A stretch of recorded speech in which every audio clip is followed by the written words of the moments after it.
Assalamualaikum warahmatullahi wabarakatuh. Kami dari kelompok 2 akan menyampaikan materi mengenai semiotika.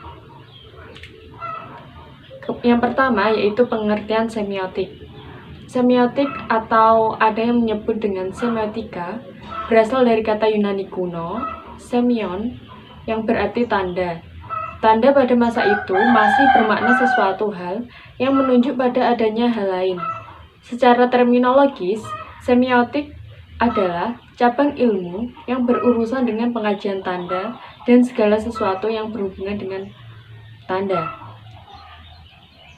Semiotik sendiri merupakan ilmu yang mempelajari deretan luas objek-objek peristiwa, seluruh kebudayaan sebagai tanda. Kemudian, seorang ilmuwan Peirce terkenal karena teori tandanya. Bagi Peirce, tanda adalah sesuatu yang digunakan agar tanda bisa berfungsi. Berdasarkan objeknya, Peirce membagi tanda atas 3, yaitu icon, indeks, dan simbol. Icon adalah tanda yang berhubungan antara penanda atau petanda yang bersifat bersamaan. Bentuk alamiah ikon adalah hubungan antara tanda dan objek yang atau acuan yang bersifat kemiripan. Yang kedua yaitu indeks. Indeks adalah tanda yang menunjukkan adanya hubungan alamiah antara tanda dan pertanda yang bersifat kausal atau hubungan sebab akibat. Kemudian simbol. Simbol adalah tanda yang menunjukkan hubungan alamiah antara tanda dan petandanya. Hubungannya bersifat arbiter atau semena. Selanjutnya, saya akan menjelaskan tentang macam-macam semiotik. Yang pertama yaitu semiotik analitik, yakni semiotik yang menganalisis sistem tanda. Peirce menyatakan bahwa semiotik berobjekkan tanda dan menganalisisnya menjadi ide, objek, dan makna. Ide dapat dikatakan sebagai lambang, sedangkan makna adalah beban yang terdapat dalam lambang yang mengacu kepada objek tertentu. Contohnya, seseorang yang mempunyai suatu ide dalam pikirannya, lalu ide tersebut digambar menggunakan alat tulis menjadi suatu benda atau simbol, dan benda tersebut mempunyai makna di baliknya. Yang kedua yaitu semiotik deskriptif, yakni semiotik yang memperhatikan sistem tanda yang dapat kita alami sekarang. Meskipun ada tanda yang sejak dahulu tetap seperti yang disaksikan sekarang, misalnya langit yang mendung menandakan bahwa hujan tidak lama lagi akan turun. Dari dahulu hingga sekarang tetap saja seperti itu. Demikian pula jika ombak memutih di tengah laut, itu menandakan bahwa laut berombak besar. Namun dengan majunya ilmu pengetahuan, teknologi, dan seni, telah banyak tanda yang diciptakan oleh manusia untuk memenuhi kebutuhannya. Yang ketiga ada semiotik faunal atau zoosemiotik, yakni semiotik yang khusus memperhatikan sistem tanda yang dihasilkan oleh hewan. Hewan biasanya menghasilkan tanda untuk berkomunikasi antara sesamanya, tetapi juga sering menghasilkan tanda yang dapat ditafsirkan oleh manusia. Misalnya, seekor ayam betina yang berkotek-kotek menandakan ayam itu telah bertelur atau ada sesuatu yang ia takuti. Induk ayam yang membunyikan krek krek krek memberikan tanda kepada anak-anaknya untuk segera mendekat, sebab ada makanan yang ditemukan.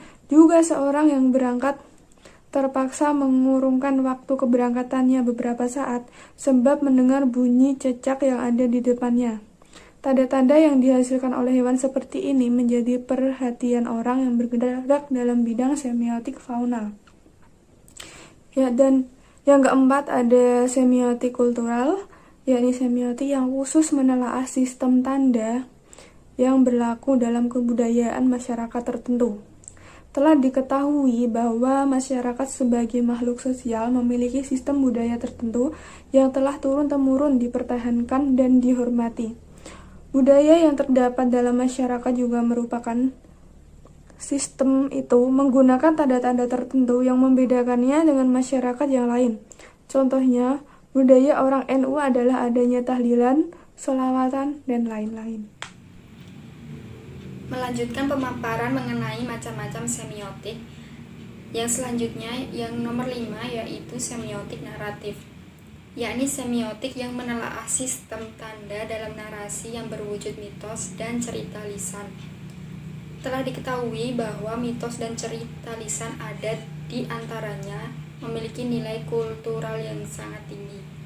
Contohnya, pohon beringin yang sangat besar dan rindang, biasanya sedikit banyak orang mempercayai bahwa pohon tersebut itu angker atau keramat.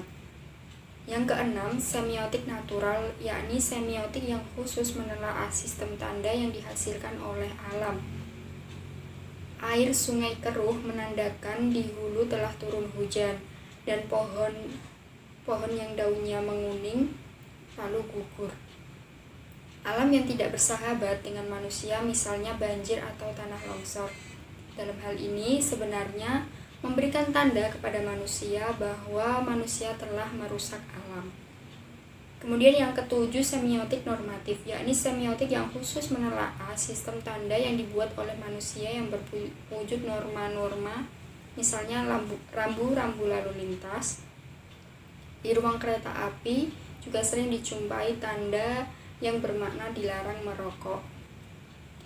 Kemudian yang kedelapan, semiotik sosial, yakni semiotik yang khusus menelaah sistem tanda yang dihasilkan oleh manusia yang berwujud lambang, baik lambang berwujud kata maupun lambang berwujud kata dalam satuan atau yang biasa disebut dengan kalimat.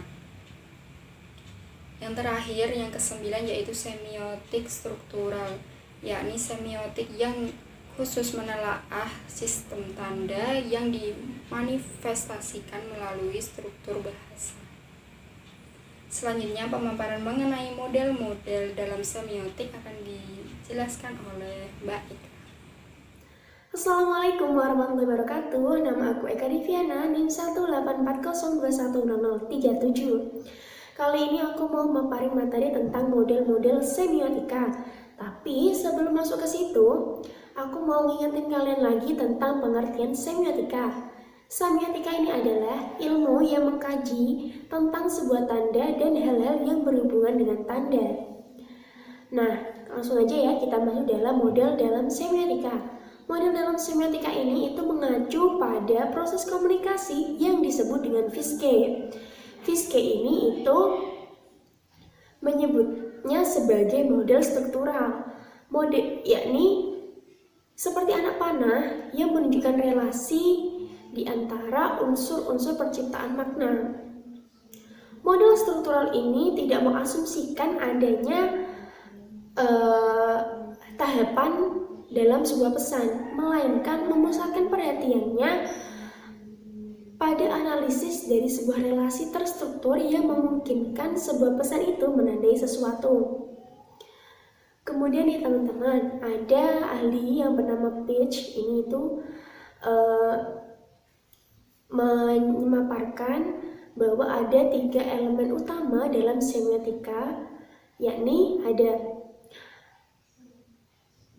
tanda, acuan tanda, dan penggunaan tanda. Nah, 3 elemen ini itu disebut sebagai triangle of meaning atau segitiga makna. Nanti, ini itu akan dalam hal ini, dalam teori ini itu tentunya akan memunculkan masalah seperti tentang pertanyaan bagaimana sebuah makna itu ada dari sebuah tanda ketika tanda itu digunakan saat berkomunikasi. Peirce juga membagi sebuah tanda menjadi 3, yakni icon, indeks, dan simbol. Nah, untuk icon dan simbol pasti teman-teman tidak asing lagi, karena icon itu sering diucapkan oleh sebagian orang, dan di makalah pun sudah dijelaskan tentang pengertian icon yang dimaksud dalam makalah ini, ya tentunya. Nah, kemudian itu ada simbol. Simbol ini itu justru lebih membuat kalian lebih paham tentang semiotika, karena semiotika ini itu membahas tentang tanda. Nah, simbol adalah salah satu cara seseorang itu paham tentang isi dari sebuah pesan. Berarti kalian ketika menyampaikan pesan pasti tanpa sengaja akan memunculkan simbol-simbol tertentu, entah kedipan mata, senyuman di bibir, gerakan tangan, ekspresi wajah, dan sebagainya. Jadi simbol itu mempermudah kalian untuk mengingat kata-kata semiotika. Kemudian ada ahli yang bernama Saussure juga, itu menempatkan tanda dalam konteks komunikasi manusia dengan memilih antara signifier atau penanda dan signified atau petanda. Nah, apa sih yang dinamakan signifier? Signifier itu apa yang dikatakan, apa yang ditulis, dan apa yang dibaca.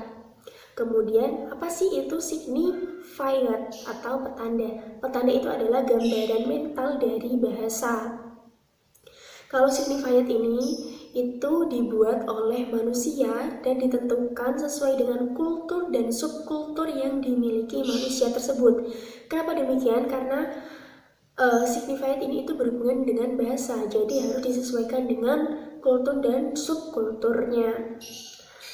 Nah, lalu apa sih hubungan antara signifier dan signified? Perlu kalian ketahui hubungan antara signifier dan signified ini itu bersifat arbiter dan hanya berdasarkan konvensi sesuai kesepakatan dan peraturan dari kultur pemakai bahasa tersebut. Nah, cukup itu pemaparan dari saya. Jangan lupa tentang pengertian semiotika dan lain-lainnya sudah kami bahas, dan tentunya yang sudah saya paparkan juga. Cukup sekian dari saya, semoga bermanfaat. Jangan bosan-bosan membaca dan jangan bosan-bosan beropini. Cukup sekian dari saya. Wassalamualaikum warahmatullahi wabarakatuh.